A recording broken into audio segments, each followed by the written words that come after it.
তীব্র জ্বালানি সংকট রেস্তোরাঁ খাতে। এলপিজি সংকট এবং মূল্যবৃদ্ধির কারণে অস্বাভাবিকভাবে বাড়ছে ব্যয়। এতে খাবারের দাম বাড়ছে, কমছে ক্রেতা। এলপিজি সিন্ডিকেট ভাঙার দাবি তুলেছে বাংলাদেশ রেস্তোরাঁ মালিক সমিতি। জানানো হয়, মূল্যস্ফীতির কারণে রেস্তোরাঁ ব্যবসা এখন ঝুঁকির মুখে। ব্যবসা ঘিরে চলছে নীরব চাঁদাবাজি। নির্বাচনী ইশতেহারে রেস্তোরাঁ খাতের জন্য সুনির্দিষ্ট প্রতিশ্রুতি দরকার। নতুন ব্লেন্ডে আরো রিচ অ্যারোমায় সেলন ফ্যামিলি ব্লেন্ড টে।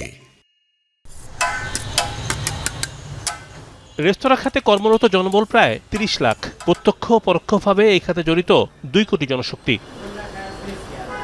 মঙ্গলবার সকালে রাজধানীর ডিআরইউতে রেস্তোরাঁ খাতের সংকট তুলে ধরতে সংবাদ সম্মেলনের আয়োজন করে বাংলাদেশ রেস্তোরাঁ মালিক সমিতি। এই যে সরকারের বিমাতা সুলভ আচরণ, এই যে বৈষম্যমূলক আচরণ, এলপি গ্যাস দুষ্প্রাপ্যতায় গভীর সংকটে রেস্তোরাঁ খাত। গ্যাসের ব্যবসা নিয়ন্ত্রণ করছে সিন্ডিকেট। গণ অভ্যুত্থানের পরও গ্যাস সিন্ডিকেট ভাঙা সম্ভব হয়নি। এতে ক্রমান্বয়ে বাড়ছে রান্নার ব্যয়, খাবারের দাম বৃদ্ধি করায় কমছে ক্রেতা।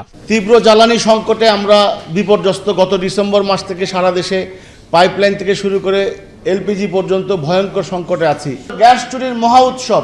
ইন্ডাস্ট্রিগুলো অকার্যকর আজকে গ্যাসের অভাবে। শুধুমাত্র এই বিদেশি শ্রেণীকে এবং বিদেশি গোষ্ঠীকে গ্যাস ব্যবসা তুলে দেওয়ার জন্য কৃত্রিমভাবে আমাদের খনিজ সম্পদ থাকার পরেও আমাদেরকে বঞ্চিত রাখা হয়েছে। বলা হয়, ট্রেড ইউনিয়নের নামে রেস্তোরাঁ মালিকদের হয়রানি করা হচ্ছে। মূল্যস্ফীতির কারণে রেস্তোরাঁ ব্যবসা টিকিয়ে রাখাই এখন কঠিন। নিয়ম বহির্ভূত স্ট্রিট ফুডের দৌরাত্ম্য বাড়ছে। এটি নিয়ন্ত্রণ প্রয়োজন। ট্রেড ইউনিয়নের নামে যে হয়রানি, যে চাঁদাবাজি আমাদের হচ্ছে, যখন যেই দল আসে তাদের অনুগত দলগুলো এই আমাদের সাধারণ ব্যবসায়ীদেরকে জিম্মি করে প্রচণ্ড বিপদগ্রস্ত করে রাখছে এবং রীতিমতো প্রতি মাসে মাসোয়ারা না দিলে আমার রেস্তোরাঁ বন্ধ হয়ে যাচ্ছে, আমরা ক্ষতিগ্রস্ত হচ্ছি। রেস্তোরাঁ খাতে চলছে চাঁদাবাজি, তীব্র হয়েছে শুল্ক সমস্যাও। কর্পোরেট ব্যবসায়ীরা রেস্তোরাঁ খাতকে ঝুঁকির মুখে ফেলছে। ৭৩% রোগ ছড়ায় স্ট্রিট ফুড থেকে। সেইখানে কোনো অভিযান আজ পর্যন্ত আমরা দেখি নাই। যখন যেটা মন চায়, কখনো পেঁয়াজের সংকট, কখনো তেলের সংকট, কখনো চালের সংকট, কখনো ডালের সংকট। এইভাবে আমাদের বাজার এখন পর্যন্ত স্থিতিশীল হয় নাই। আমরা তো চাইলে সকাল বিকাল দর পরিবর্তন করতে পারি না।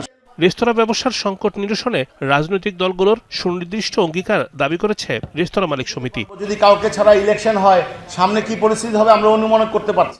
রিমন রহমান, যমুনা নিউজ, ঢাকা।